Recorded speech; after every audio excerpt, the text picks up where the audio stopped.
Une nouvelle vague de cas de Covid-19 déferle sur l'Afrique à cause de la variante Delta plus transmissible.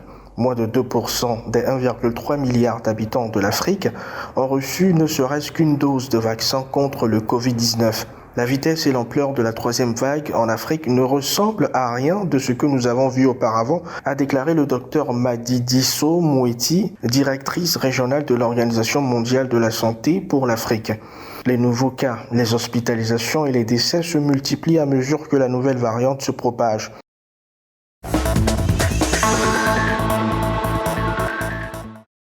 L'Africa CDC, l'agence de santé spécialisée de l'Union africaine, a déclaré qu'environ 1,07% de la population africaine avait reçu un schéma vaccinal complet à ce jour.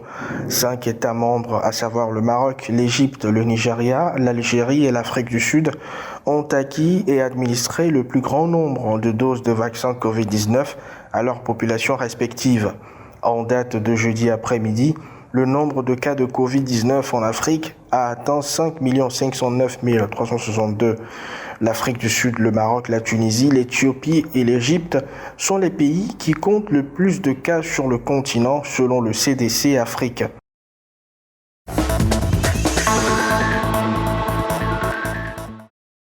Selon les experts, les vaccins anti-Covid-19 des grands groupes pharmaceutiques américains Pfizer et Johnson & Johnson, utilisés en Afrique du Sud, sont plus efficaces contre la variante Delta du coronavirus que contre la souche Beta.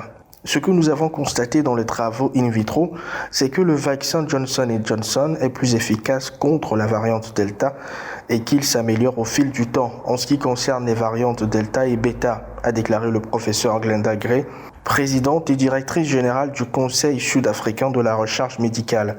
Se référant aux études menées jusqu'à présent, elle a déclaré qu'une seule injection fonctionnait aussi bien que 2 doses administrées à des travailleurs de la santé sur une période donnée.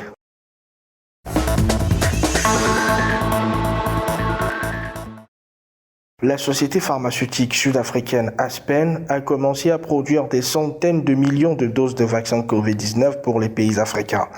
Afin d'accélérer le processus, l'entreprise bénéficie d'un important soutien financier du gouvernement américain.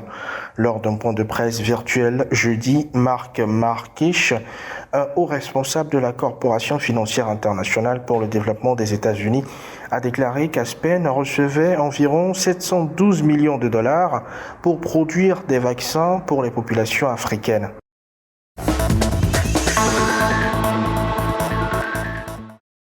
L'Afrique du Sud a approuvé le vaccin chinois Sinovac contre le Covid-19.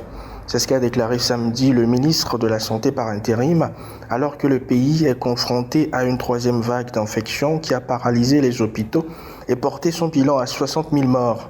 La flambée des infections dans la nation la plus industrialisée d'Afrique a submergé les hôpitaux, en particulier dans la ville principale de Johannesburg, et a laissé le personnel de santé surchargé de travail se battre pour trouver suffisamment de lits pour les patients. Un peu plus de 5% des Sud-Africains ont été vaccinés, soit 3,3 millions de personnes, sur une population d'un peu moins de 60 millions d'habitants.